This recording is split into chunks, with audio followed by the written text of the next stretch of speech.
Viewers, আজকে এমন একটা মানুষের সাথে আপনার পরিচয় করিয়ে দেব, যিনি পথে পথে ভ্রাম্যমাণ ভাবে বাজিয়ে নিজের জীবন জীবিকাও নির্বাহ করেন এবং বিনোদনও দিয়ে থাকেন।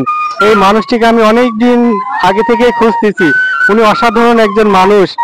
বিভিন্ন জেলাতে যান এবং উনি এভাবে ভ্রাম্যমাণ ভাবে উনি বাংলার ঐতিহ্য, বাঁশির যে একটা ঐতিহ্য, ওইটাকে উনি বিপদ ধরে রেখেছেন এবং উনি এভাবেই ওনার জীবন জীবিকা নির্বাহ করেন। আজকে ওনার সাথে আমরা সৌজন্য সাক্ষাৎ করব। ওনাকে আজকে পেয়েছি, পেয়ে খুব ভালো লাগছে, অনেক অনেক আর কি খুবই ভালো লাগছে, যেটা আসলে ভাষা প্রকাশ করা যাবে না। ভিউয়ার্স, আসেন আমরা ওনার সাথে কথা বলি।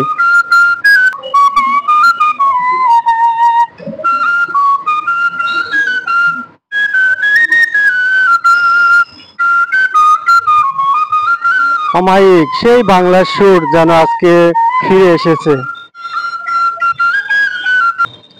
আসসালামু আলাইকুম, কেমন আছেন আপনি? ভালো আছে। আপনাকে অনেকদিন ধরে খুঁজতেছি, যে এর আগে বিভিন্ন লাইভে দেখছি। হ্যাঁ। তো এই পেশায় কতদিন ধরে আছেন, কেমন লাগে আপনার? হ্যাঁ, এটা আমার অনেক ভালো লাগে। এর ভিতরে মনে করেন আমার ব্যবসা বাণিজ্য হয়, আবার মানুষের মনে অনেক আনন্দ দেওয়া যায়, বা অনেকে বাঁশি শুনে অনেক খুশিও হয়। হ্যাঁ, এইভাবে মনে করেন যে আমার এই জীবন জীবিকা এইভাবে চলছে আর কি। বাসা কোথায় আপনার? আমার বাসা কুষ্টিয়া পুরাদা। কুষ্টিয়া তো শিল্প ও সংস্কৃতির ঐতিহ্যবাহী একটা জেলা।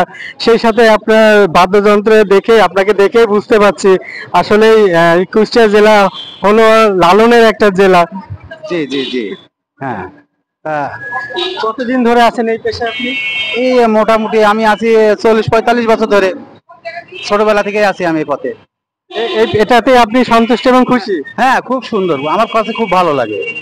এবং আমিও মনে করো যে মনের যে ভাবটা ওটা বের করতে পারি, বা অনেক জনগণও আমার বাজনা শুনে অনেক খুশি হয়, অনেকে ডাকে, বসায়, হ্যাঁ, অনেক গল্প টল্প করে, এই মনে করেন যে অনেক ভালো লাগে।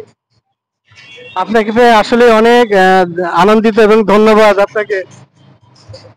আচ্ছা, ঠিক আছে, ভালো থাকেন।